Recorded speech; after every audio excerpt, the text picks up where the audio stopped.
Okay, now let me ask you something, Lily. What do you think of the Meta Quest Plus versus the Microsoft Game Pass, with the Plus being just two games you might have or not care about, versus like 300-400 of Xbox? What do we think of that? And be honest. Comparing the Quest Plus offering with just 2 games per month to Xbox Game Pass is a bit like comparing a trial-size snack pack to a full-blown buffet, isn't it?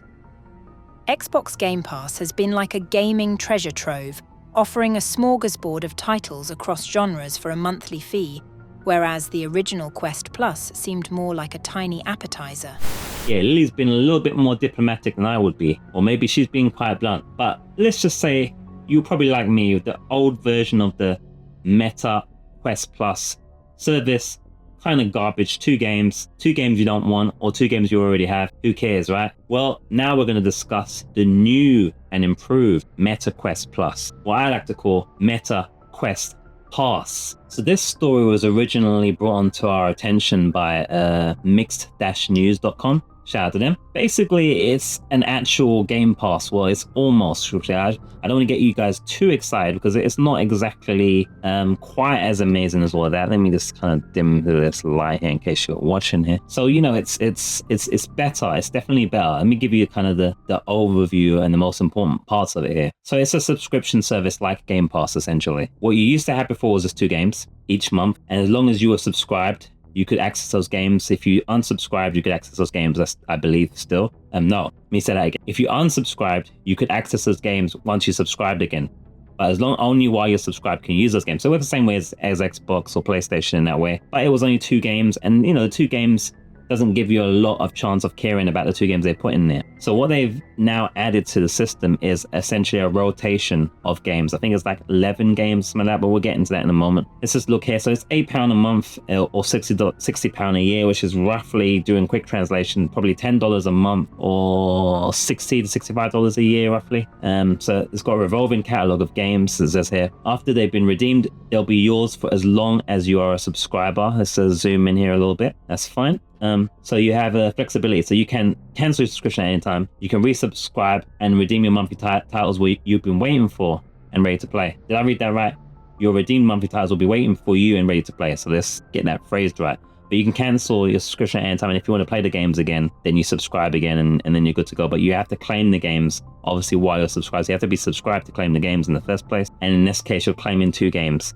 The rotation of games are there while they're there, so they can be removed at any time. And the list of the games itself here that we have is an interesting bunch of games, actually. So I think I've just clicked into there to show you all the games here, actually. Let's just see. So there's new apps in 28 days, so they're like rotating in like a monthly thing. So it's like a month to get into these games. If you get the years plus of Meta Quest Plus, you will get £20 worth of store credit, which will be about $28 to $30, something like that. For my American cousins, as most of you are, apparently, in my audience. God bless America and all who ride in her, essentially.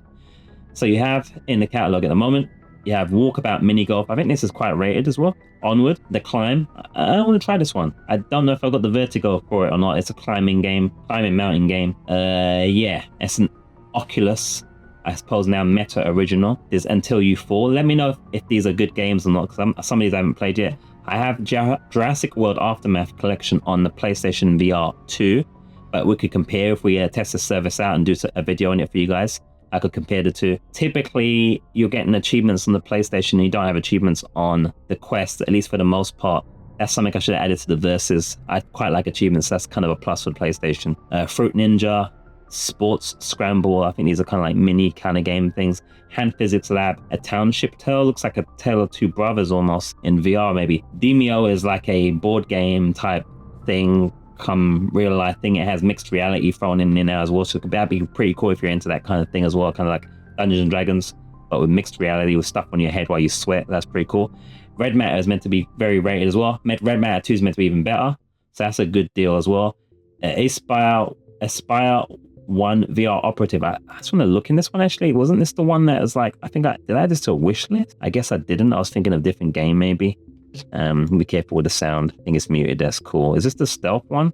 That's something else. It's kind of stealthy actually. Yeah, it is kind of stealthy. It's probably the one I'm thinking of. So that's pretty cool. A couple of them I think are like Oculus/Meta originals. So these are ones they kind of own for the most part, or they don't have to make too many deals as their first batch. And then finally in the list is 2MD VR Football Unleashed All-Star. That's a long one. That's a VR game if ever I heard a VR gaming title. So some decent stuff in there. Stuff that I'm aware of that I would rate that's in this list is probably like The Climb. Mini Golf is meant to be pretty good. I think Until You Fall is pretty good as well.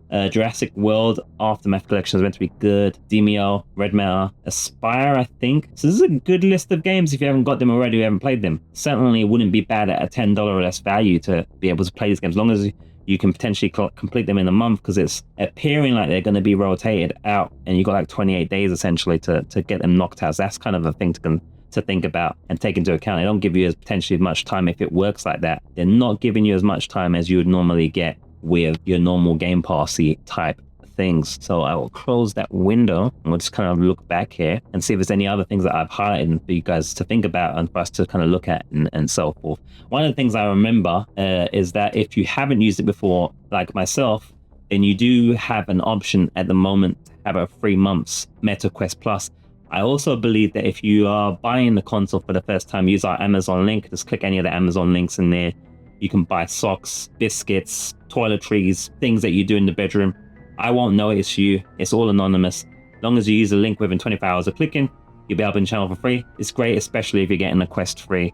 But certain versions of the Quest free that you get does come with an option. I think it's 512 gigabyte version will give you a couple of months free, something like 6 months or something like that. Free 6 or 12 months free of Meta Quest Plus. So this might be a great time to get grabbing on that offer, because now you're getting this rotation of games as well, and it'd be a great way for you to start. I have a bunch of games to play.